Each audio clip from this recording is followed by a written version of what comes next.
Hello. তরুণ, হ্যাঁ কাকু বলো। গৌর বেড়া বলছি। হ্যাঁ হ্যাঁ বলো।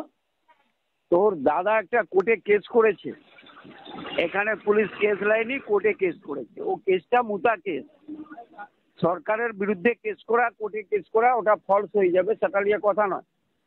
তোর বাড়িতে আমরা দুয়েকের মধ্যে শখানিক গাড়ি নিয়ে যাব, তোর ঘরে যা মালপত্র আছে সব মেশিন গাড়ি করে আমরা তুলে নিয়ে আনবো। খুব সাবধান হতে বল, যদি ভালো ভালো কেস না তুলে নেয় তাহলে কিন্তু তোরও উপরে আক্রমণ হবে, এটা আমি তোকে বলে দিলাম আগাম। কাকু আমি ওই সব বিষয়ে থাইনি, তুমি এটা ভালো আমি করেই জানো। তোকে বলে দিলাম, তুই একই ফ্যামিলিতে থাকুক। তোর ভাইকে আমরা খুঁজছি, যেখানে পাবো ওকে তুলবো। পুলিশ ওর গাঁট সরিয়ে দিতে বলেছে, পুলিশ গাঁট সরিয়ে দিতে বলছে। আমরা কিভাবে ওকে মারবো সে প্ল্যান হয়ে গেছে আমাদের।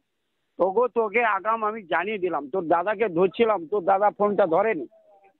হ্যাঁ, এক ঘরে থাকুক। এই ছেলেটা যেভাবে করেছে ওর অবস্থা কি করি, আর অসীম মিশ্রটাকে আমরা ওই খড়গাদাটাকে একবারে ওর খড়গাদা করে দেবো আমরা। ঠিক আছে, আমি তোকে একটা আগাম জানিয়ে রাখলাম, খুব ভয়ঙ্কর হবে এটাকে নিয়ে।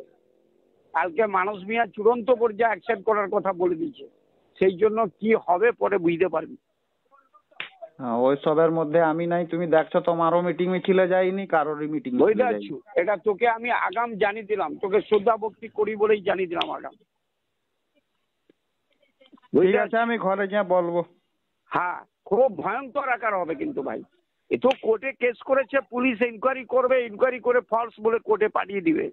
কিন্তু ও বুঝতে পারে না সরকার পক্ষের লোকের বিরুদ্ধে কোর্টে কেস করলে কি অবস্থা হয়, ও পরে বুঝতে পারবে।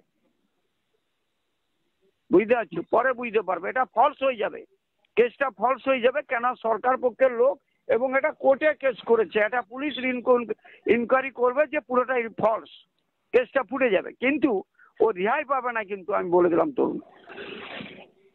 ঠিক আছে আমি ঘরে গিয়ে বলবো।